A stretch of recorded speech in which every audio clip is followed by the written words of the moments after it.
mari, si on dirait.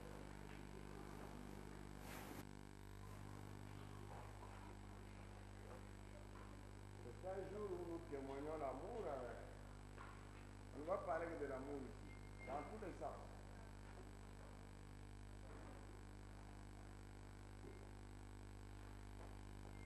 La mienne aussi.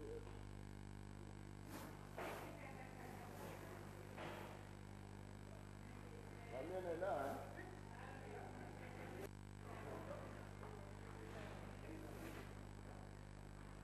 Elle c'est urbain. Tu vois qu'elle est toujours belle, hein? Elle n'a jamais changé. La meilleure.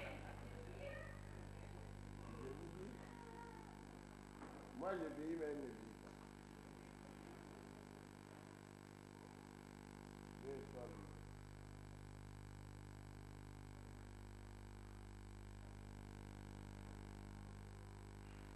Bon.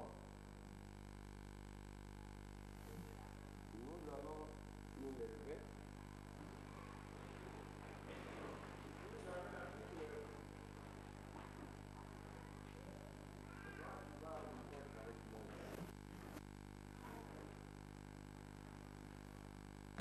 Là, vous allez m'excuser, je vais lire la parole ici. C'est toi qui dis.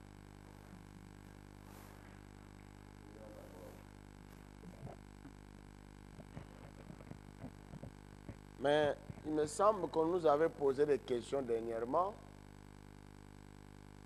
Je t'avais remis ça, on dirait. C'est très important. Gloire, gloire, alléluia,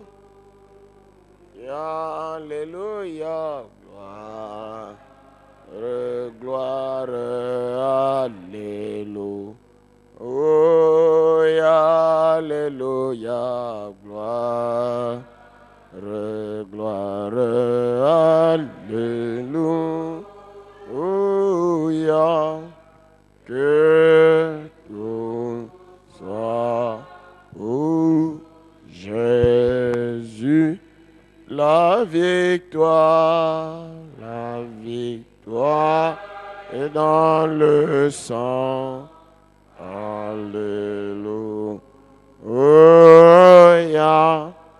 dans le sang, Jésus-Christ, mon sauveur. La victoire est dans le sang. Alléluia. Alléluia. À Jésus la gloire, lui l'honneur. Suivez la chanson ici que nous allons chanter tous ensemble. C'était l'une des chansons préférées de Frère Branham. Et c'est ça même la vie éternelle.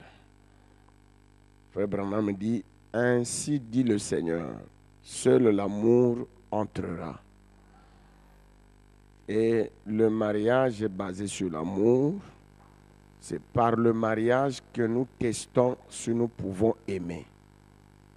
La Bible dit, si vous ne pouvez pas aimer votre prochain que vous voyez, combien de fois Dieu? Il est plus facile d'aimer celui qu'on ne connaît pas ou celui qu'on voit rarement que d'aimer celui que vous êtes tout le temps en permanence. Il faut le Saint-Esprit. Il faut la parole dans la personne. Alors, mes amis, nous allons chanter ça. Laisse-moi marcher, Seigneur, par où tu es passé, chemin conduisant vers le ciel.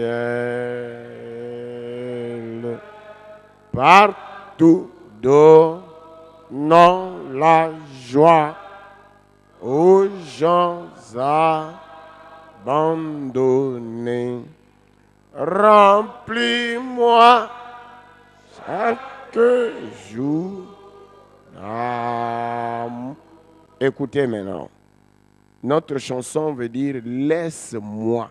Donc c'est mon moi qui s'engage. marcher partout où tu es passé. Le chemin qui conduit vers le ciel. Quel est ce chemin-là? Dans ce chemin, quand vous le prenez, c'est partout vous donnez la joie aux gens abandonnés. Abandonnés par qui? Pas par les parents, abandonnés par le monde. Et la première personne qui a abandonné le monde, c'est ta femme. La première personne qui a abandonné le monde, c'est ton mari. Donnez la joie aux gens abandonnés. Frère Abraham me dit, un démon est un tourmenteur. Il ne faut pas être là à tourmenter ta femme, à tourmenter ton mari, à tourmenter quelqu'un. Toi, tu suis les pas de Jésus. Partout, donnons la joie aux gens abandonnés.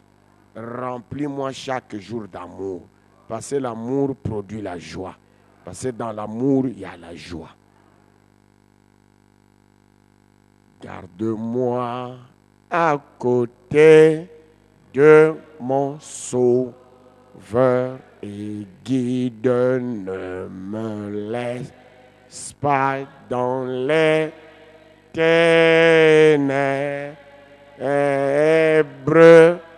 Garde-moi du courroux et satisfais mon âme. Remplis-moi chaque jour de ton amour. Jésus, remplis-moi. Remplis-moi chaque jour d'amour. L'amour divin, comme je marche avec la colombe. Que je marche avec la colombe. Laisse-moi marcher toujours avec joie et sourire. Remplis-moi chaque jour d'amour. Celui que Dieu avait inspiré ça, c'était le Saint-Esprit qui avait inspiré ça. Garde-moi à côté de mon Sauveur et guide. Garde-moi du courroux et satisfais mon âme. Que je sois à côté de la colombe. La colombe, quand elle est à côté de nous, elle crée une atmosphère d'amour. Et l'amour en nous produit la joie. Ainsi, remplis-moi chaque jour d'amour. Quand tu as l'amour, tu as la joie. Garde-moi du courroux. Le courroux, c'est quoi? C'est la colère interne. C'est l'insatisfaction. Quand tu es dans la courroux, tu ne seras pas dans la satisfaction. Tu es dans la mauvaise humeur. Tu es dans les frustrations. Tu es dans les déceptions. Alors quand la colombe est là, ça produit la joie. C'est ça. Tu dois être le producteur de la joie. Frère Abraham me dit, si la mauvaise humeur s'affronte avec l'amour, la mauvaise humeur va changer. Donc c'est nous de produire l'amour aux autres. Ce n'est pas donné seulement à l'homme, ce n'est pas donné seulement à la femme. Donc si vous voyez la mauvaise humeur chez l'autre, toi, manifeste l'amour. Et l'amour va changer. Et toi aussi, tu fais autant. C'est par le mariage que nous expérimentons l'amour. Oh Dieu, accorde-nous de vivre l'amour divin. Alors tous les problèmes trouveront leur solution. Ainsi nous y sommes. Dans le nom de Jésus-Christ, pour dévoiler tout ce qui n'est pas de toi et pour créer dans tes enfants la soif qui est au plus profond de chaque fils et fille de Dieu, celle de vivre toute la parole. Seigneur, conduis-nous, nous t'en supplions. Nous sommes fatigués, mais nous comptons sur toi. Quand nous écoutons ta parole, quand nous la croyons, toi tu feras le reste. Seigneur, accomplis-nous, Seigneur, que ta présence soit ici, ô Dieu, pour créer cette atmosphère divine dans nos vies. Ne nous laisse plus être les mêmes à chaque réunion, Seigneur. Que quelque chose s'ajoute dans nos vies. Que ce que nous écoutons devienne nous, car il n'y a plus de temps, Père. dans le nom du Seigneur Jésus-Christ. Amen. Eh bien, vous allez rester debout pour lire la parole. Galates 6, 7.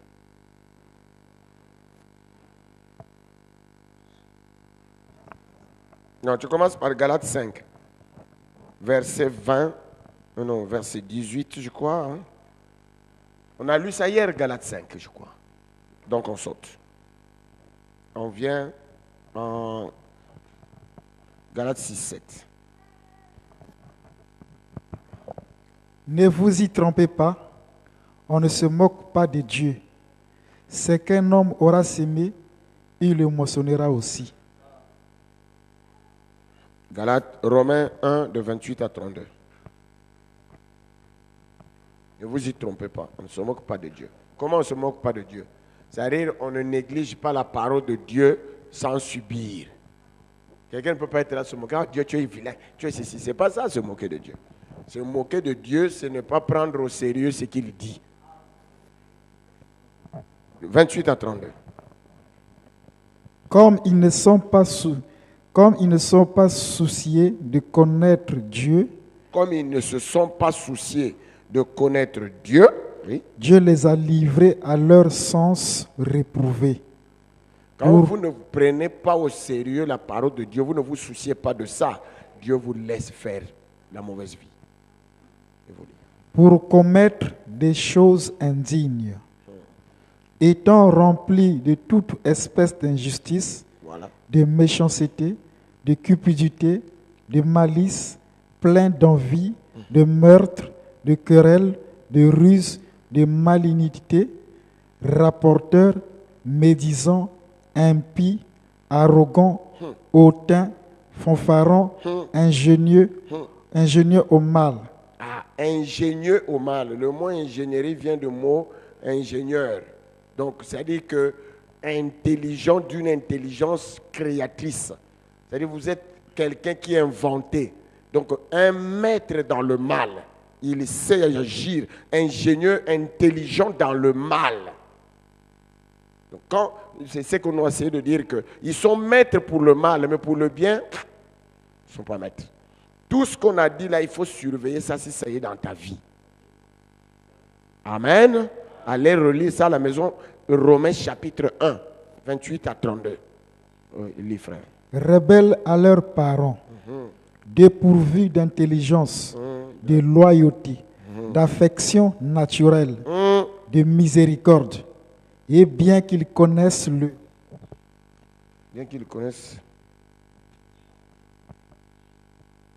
le jugement de Dieu, déclarant dignes de mort ceux qui commettent de telles choses. Ils savent ça. Non seulement ils le font, mais ils approuvent ceux qui le font. Que le Seigneur bénisse la lecture de sa parole. Alors, mes amis, je vais vous dire que nous sommes à la fin des temps. Les minutes sont en train d'être comptées dans la montre de Dieu. Tout prouve ça. C'est le temps où nous devons vivre tout ce que nous connaissons de Dieu. Le mariage a pour but le bonheur de l'un et de l'autre. Il faut que chacun de nous s'interroge. Est-ce que je fais le bonheur de ma femme?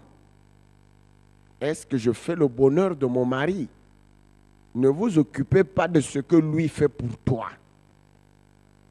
Mais c'est toi qui dois t'occuper de ce que toi tu fais pour lui. Parce que ce n'est pas le mari qui ira au ciel à ta place, ni la femme qui ira au ciel à ta place. Parce que le vrai combat est toujours dans le sens qu'on attend de l'autre quelque chose. Non, Dieu attend de toi ce pourquoi tu t'étais engagé. Le mariage est un pacte. C'est un serment que vous faites. vous ne pouvez pas, la Bible dit, malheur à celui qui fait un serment et qui ne l'accomplit pas. Est-ce que vous me suivez bien? Malheur déjà. Donc, vous avez signé de chérir l'autre. Vous avez signé de le rendre heureux. La vie est un fardeau, c'est pourquoi nous devons être ensemble. L'homme n'est pas fait pour vivre seul. L'homme a été fait pour vivre en communauté. C'est pourquoi nous sommes comparés aux brebis. Quel que soit l'argent que tu as, la grandeur que tu as, si tu te mets en forêt seul avec les animaux, tu ne seras pas d'accord. Tu vas chercher les animaux avec qui vous allez communier. Ou les arbres.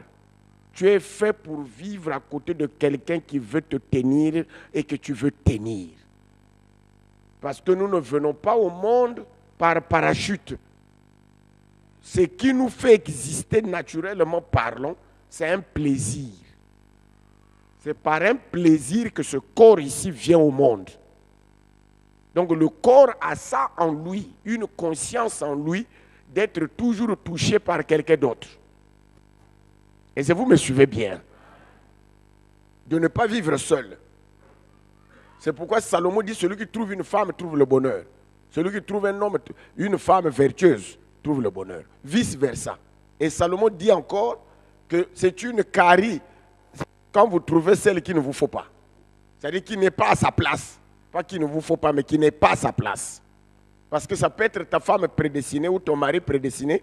Tant qu'il n'est pas à sa place, il devient un danger. Il devient une malédiction ou une souffrance de l'autre. Il faut comprendre que quand nous venons au monde, c'est un plaisir qui nous amène. Nous quittons un corps depuis les gènes. Donc nos gènes là, on ça en conscience en eux. Depuis vous me direz, est-ce qu'une cellule a la conscience? Oui, il y a un mystère qui s'opère, parce que qu'est-ce qui enseigne aux globules blancs que maintenant là, il y a des microbes là-bas, il les attaquer. Et si vous comprenez ça, c'est qu'il y a une intelligence, une sagesse. Maintenant, donc, depuis le spermatozoïde qui sort, il est uni. Les spermatozoïdes se reproduisent dans les testicules de l'homme, dans les bourses. C'est vague par vague. Et la vague là, ils sont en communion là-bas. Il n'y a pas d'isolement, il n'y a pas la solitude. Voilà ce que je vais vous montrer. Et donc, quand ils quittent là-bas, ils sont dans le corps de la femme. C'est la lutte, c'est la force, c'est chacun pour soi. Et aussitôt, c'est pour rentrer dans un corps ou mourir. Et quand ils rentrent, c'est dans l'ovule. C'est déjà la communion encore. Là-bas, quand il entre dans l'ovule, l'ovule va faire tout pour arriver au fœtus, comment on appelle ça, voilà, là, quand ils quittent les ovaires, là, ils arrivent dans l'utérus, merci frère. Quand il arrive là-bas, il doit se connecter au corps de la femme. Il est déjà connecté. Donc, il n'est pas seul. Et c'est comme ça qu'il vit. Une vie dépendant toujours d'eux. Une fois qu'il sort, la communion continue avec les saints, avec les parents. Vous allez remarquer que chaque enfant réclame l'amour. Et tout enfant, même si tu ne te connais pas, dès que tu viens le voir, il t'observe des yeux. Il peut savoir que tu l'aimes ou tu ne l'aimes pas. Tu ne le souris pas, il n'avance pas. Il ne réagit pas. Nous avons été créés pour aimer et être aimés. C'est de l'égoïsme que de vouloir être aimé et sans donner l'amour. Et ça, c'est le paganisme, c'est le manque du Saint-Esprit.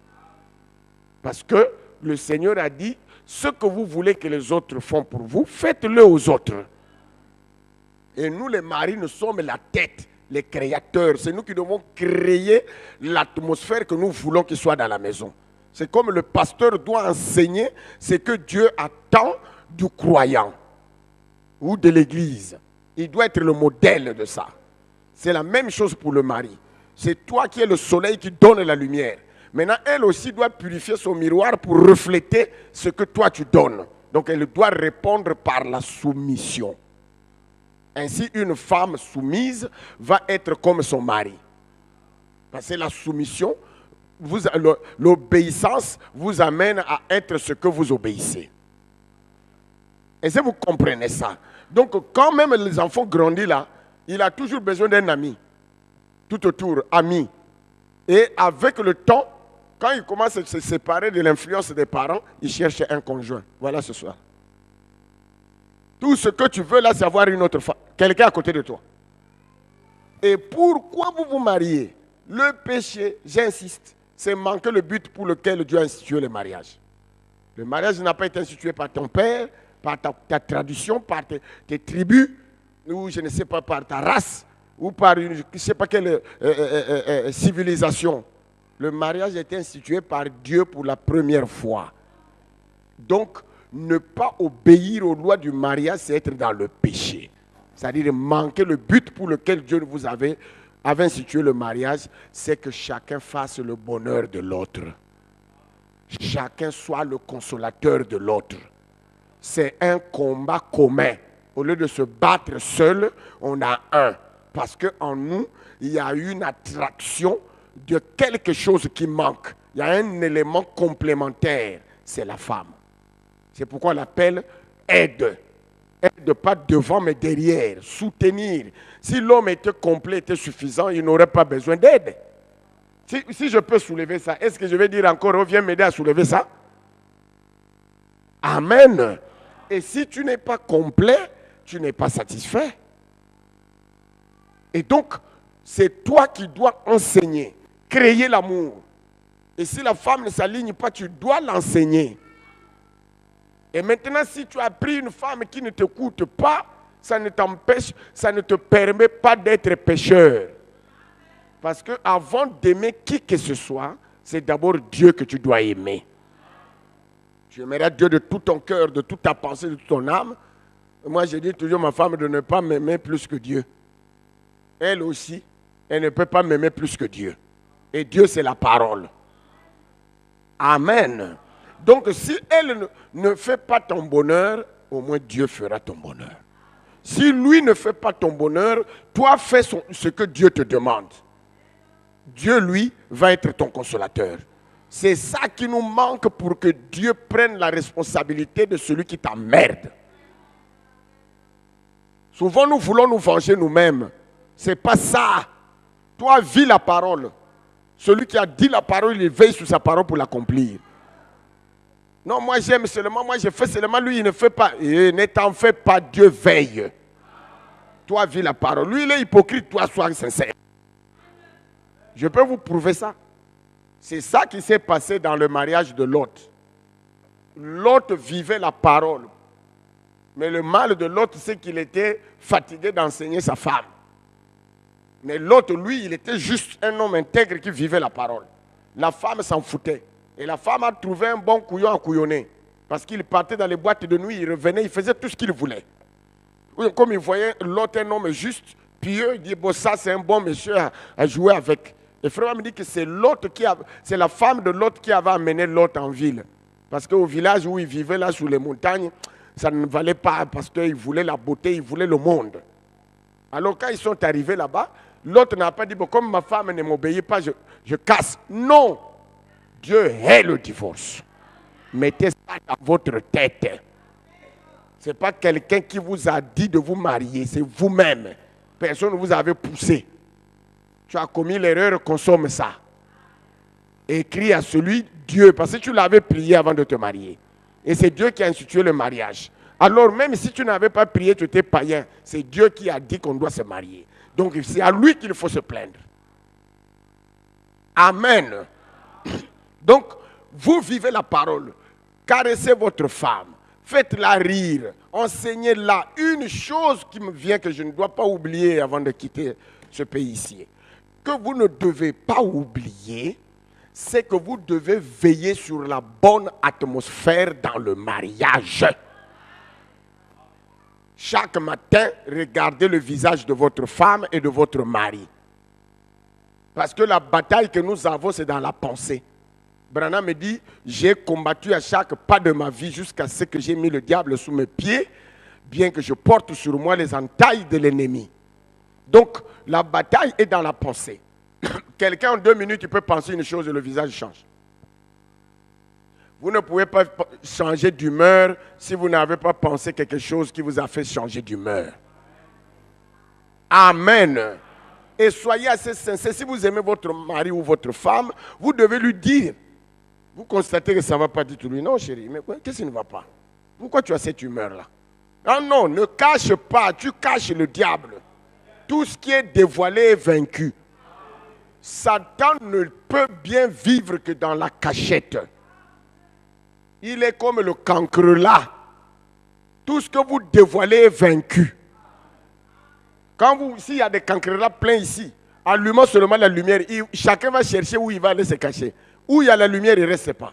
C'est ça qu'est le démon. Donc quand tu caches, toi tu penses que c'est la sagesse, au fond tu es en train de mourir, de te détruire. N'ayez pas les amertumes en vous. Ça vous empêche la communion avec Dieu. Branham dit ça dans la brochure Le Trône, paragraphe 9. Il dit, petits enfants, n'ayez pas d'amertume en vous, afin que Dieu puisse vous utiliser en tout temps. Amen. Il dit, si vous recevez une inspiration d'une manière ou d'une autre, consultez la parole et votre pasteur. Or, le pasteur de la femme, le premier pasteur de la femme, c'est son mari. Donc, qu'est-ce qu'une inspiration? Ça vient dans la pensée. C'est le domaine de la pensée. Tu as compris quelque chose. Ne garde pas. Exprime ça. Consulte d'abord la parole. Est-ce que l'attitude que je prends là par rapport à cette situation, est-ce que c'est la parole? Si rien ne te vient, consulte ton mari. Donc, si encore tu as eu la grâce que ton mari te dise qu'est-ce qui ne va pas, ou ta femme te dit, ce que je dis pour le mari, c'est de même pour la femme. Il n'y a pas de truc. Parce que quand Dieu a dit l'un sera pris, l'autre laissé, il n'a pas dit c'est la femme qui sera pris ou c'est l'homme. Et si vous me suivez bien, celui qui sera pris, c'est celui qui vit la parole. Et celui qui ne sera pas pris, c'est celui qui sabote la parole. Donc, quand l'autre a eu, tu as eu la grâce que l'autre te dise qu'est-ce qui ne va pas, tu ne dois pas cacher ça, tu ne dois pas raisonner. Si tu caches, c'est que tu veux vivre dans cette atmosphère-là. Or, c'est une atmosphère qui te tue. La mauvaise atmosphère, frère me dit, la mauvaise humeur crée toujours la mauvaise humeur. Surtout vous les hommes, je peux vous donner un exemple. Frère me dit ça dans votre vie est-elle digne de l'évangile. Il dit, rentrez de la maison, fermez le front. Quand vous rentrez, fermez seulement le front. Les enfants sont là, madame sont là, tout le monde, vous allez voir que tout le monde va avoir un front fermé. Tu crées par les actes, tu crées par les paroles, tu crées par les pensées. Donc, ma figure, déjà, toi, même quand je suis rentré ici, si je ne riais pas, vous tous, vous seriez dans un état. Qu'est-ce qui se passe? Amen. Donc, vous devez créer l'atmosphère, la bonne. C'est ça qui fera que les songes soient de Dieu, les songes soient du diable, selon l'atmosphère que vous créez. Dormez dans la joie et réveillez-vous dans la joie. Commencez la journée avec Dieu et terminez-la avec Dieu. Parlez-vous, dialoguez. Quelquefois, le jour-là, le frère se réveille avec une mauvaise humeur. Qu'est-ce qu'il y a? Oh non. Alors exhorte ta femme ou ton mari, parlez. Chérie, qu'est-ce qu'il y a? Tout ça. Oublie le reste. Il y a pas bon, non, je me sens comme ça. Bon, prions. Dormez en prière ensemble et réveillez-vous la prière ensemble. Aussi longtemps que l'occasion vous est permise. Même si l'autre dort, toi tu vas au boulot, réveille-la. Elle a tout le temps de rester dormir après toi. Amen. Chérie, on va prier. Parce que lorsque 2 ou 3 s'accordent pour demander, c'est une promesse qui est là que Dieu va exaucer. Vous priez. Fini, chérie, tu peux rester dormir. Tu l'embrasses, tu es parti. Dès qu'il rentre, embrasse-le. Oh non, on a déjà 100 ans. 100 ans pour une fois. L'amour vieillit. Vous avez déjà vu là où l'amour a vieilli?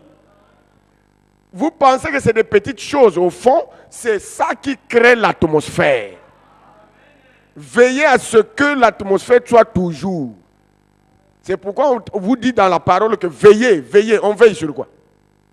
On veille sur le comportement et les attitudes des autres. Parce que ton attitude exprime sous quelle influence tu es. Si tu es fâché, c'est qu'il y a un esprit. Tu es content, c'est qu'il y a un esprit. L'homme est sous l'influence du diable ou de Dieu. Il n'y a pas de vide. Chaque chose que tu fais est l'action d'un esprit donné. Et il ne faut pas veiller à ce que l'esprit du diable vienne. La Bible, le prophète a dit, quand l'Église arrivera à ne plus écouter Satan, c'est alors qu'elle sera une armée invincible. Mes amis, je vous en supplie, veillez à la bonne atmosphère. C'est parce que c'est là que le gazam arrive. Il vient comment? Quand vous commencez, là ils sont dans le joint, hein? Ça brûle là d'être ensemble là. Il n'y a pas de faux. Là, personne ne va nous dire qu'il y a un faux feu. C'est bon là. N'est-ce pas? Mais il ne doit pas oublier que se marier c'est bien, ne pas se marier c'est mieux, car ceux qui se marieront auront des tribulations dans la chair. Donc, ils doivent veiller à ça. Les tribulations ne manqueront pas, mais nous avons toujours les solutions. Les solutions, c'est la parole. Il ne doit pas penser que ça ne peut pas venir. Il ne faut pas penser que mon mari est parfait, il ne peut pas faillir. Non. Il ne faut pas penser que ta femme est parfaite, elle ne peut pas faillir. Non. Elle est parfaite parce qu'elle est une fille de Dieu. Tu es parfait parce que tu es fils de Dieu. Mais nous devons veiller. Moindre erreur de non, chérie, là, tu quittes la lune. Là. Mais pourquoi tu n'es plus content? Hier, c'était bon, là, mais qu'est-ce qu'il y a? Ah non, dis chérie, quel que soit quoi, je vais te pardonner, mais on doit enlever le diable. Parce que si vous ne veillez pas, c'est comme... Il ne faut jamais penser que ton mari ne peut pas avoir de mauvaises pensées sur toi. Ni ta femme ne peut pas avoir de mauvaises pensées sur toi. Il ne faut pas penser ça. Branham me dit, personne ne peut nous empêcher de recevoir les mauvaises pensées. L'Esprit de Dieu parle par la pensée. L'Esprit du diable aussi parle par la pensée. C'est un champ tellement large qu'on ne peut pas le maîtriser. Mais cependant, la chose à laquelle on maîtrise, c'est de consommer ces pensées-là. Il y a une différence entre convoiter et regarder. Il faut que vous le compreniez bien. La convoitise, c'est pourquoi la Bible dit, quand la convoitise est consommée, elle produit le péché. Mais avant d'être consommée, ça ne produit pas le péché. Est-ce que vous comprenez ça? Et la convoitise, c'est le monde de la pensée. L'ennemi te regarde. Si nous disons que quand nous regardons une femme et qu'on l'a convoitée, alors Jésus a convoité la Samaritaine. Puisqu'il l'a regardée. Vous comprenez ça? Tu peux regarder qu'est-ce qui se passe dans le marketing ou dans la façon de vendre les choses, de séduire. Regardez le micro là. Vous savez pourquoi la télévision est un élément très dangereux? Il utilise les deux sens les plus puissants de la chair. La vue et les oreilles. Donc ça reste dans l'image, l'imagination prend ça, tu commences à imaginer, à inventer des choses à partir de ça. Et comment on appelle ça? Ta mémoire retient. Et il suffit que tu puisses aimer ça dans tes sentiments. Terminé, demain tu vas faire comme tu as vu. Or, les autres aussi étudient psychologiquement comment attirer les gens à aimer les choses qu'ils font. Et ça, c'est dans le domaine de l'esprit. Cependant, nous, au fond de nous, il y a la parole. Que tu aies le Saint-Esprit, que tu n'aies pas le Saint-Esprit, si tu as la parole, tu vas gagner une bataille. Il faut connaître, il faut avoir la parole. Amen. Donc, qu'est-ce qu'est la convoitise? Quand on te montre le micro, le monsieur commence à commenter. Le micro là fera ceci, il te montre les avantages. Alors, il veut toucher tes sentiments. Il veut te convaincre par ton intelligence et son raisonnement. Il veut que les exemples qu'il te donne, il veut que tu t'imagines ce qui va arriver. Est-ce que vous comprenez ça? Et une fois que tu vas aimer ça, terminé, tu as déjà convoité. Il dit, ah, je veux le faire. En ce moment-là, tu vas sentir que le corps commence à réclamer ça. Et si tu es un homme, même ton corps va commencer à sentir les vibrations. Si tu es une femme, le corps va sentir le désir. Est-ce que vous comprenez? C'est pourquoi, avant même de vous accoupler, vous devez vous parler pour réveiller le désir de l'autre. Parlez de bonnes choses, ne parlez pas du mal. Vous n'avez pas seulement que des défaites, vous avez aussi des victoires. Pourquoi ne garder que les défaites? Ce que vous entendez, ce que vous croyez, vous influence dans votre vie. Donc, parlez, chérie, même des projets. Vous n'avez pas d'argent, mais parlez des projets parce que l'espérance aussi fait vivre. Vous voyez bien que c'est une foi qui n'est pas absolue. espérer, ça peut ou ne pas. Mais nous devons rentrer dans la foi parfaite où ça se fera seulement. C'est que Dieu voulant, nous allons voir demain, voyez. Donc, c'est ça. Alors, mes amis, vous devez donc convoiter. Il dit, voilà, ça c'est bon. Tu peux acheter ça. Tant que tu n'as pas décidé, tu n'as pas convoité. Tant que tu n'écoutes, que tu ne vois que celui qui veut vendre ou le diable qui te parle dans la pensée, attend à ce que tu décides. Or, nous décidons par l'âme. Donc, ça veut dire que tu es convaincu par tes sens. Amen. Donc, regarder ne veut pas dire convoiter. Alors, comment vaincre une pensée? Ça ne s'arrête pas avec des chaînes. On ne sait pas comment arrêter ça. Dieu a donné la solution. La convoitise est une pensée. C'est dans le domaine de la pensée. On ne vainc une pensée que par une autre pensée. Amen. C'est-à-dire penser le contraire. Tu vois qu'elle est belle, elle est mignonne. Dis arrière de moi Satan, elle est sale. Il dit non mais tu ne vois pas comment. Tu vois, après il te fait voir encore. Tu vois il est beau, il est ceci. Dis arrière de moi Satan. D'ailleurs c'est un démon. Non, il fait ceci. Peut-être qu'il a le sida. Où est-ce que tu veux m'amener? Arrière de moi Satan. Chaque fois que ça vient, toi tu repliques avec une haine, avec la force de la foi que tu as, des choses que tu ne veux pas. C'est ça la lutte entre le corps charnel et le corps spirituel. Ta chair voudra seulement. Mais toi tu dis ça, c'est le péché. Ça va me donner la mort. D'où la dernière réplique de Jésus sur Satan. C'était arrière de moi Satan. Il est écrit, tu adoreras le Seigneur seul ton Dieu. Est-ce que vous comprenez ça? C'est là où il a cité Dieu, hein, à la dernière minute. Là, la plus redoutable des armes, qui est l'orgueil de la vie. Amen. Il dit, arrière de moi, Satan. Et toi, tu lui dis, arrière de moi, Satan. Moi, je suis déjà marié. Tu veux m'amener au péché? Mon mari est beau, ma femme est belle, ça s'arrête là. Je vais gagner quoi de plus? Aller en enfer pour un plaisir charnel? Comme dit Frère Branham, pour une chose de quelques secondes, tu vas perdre ta vie éternelle.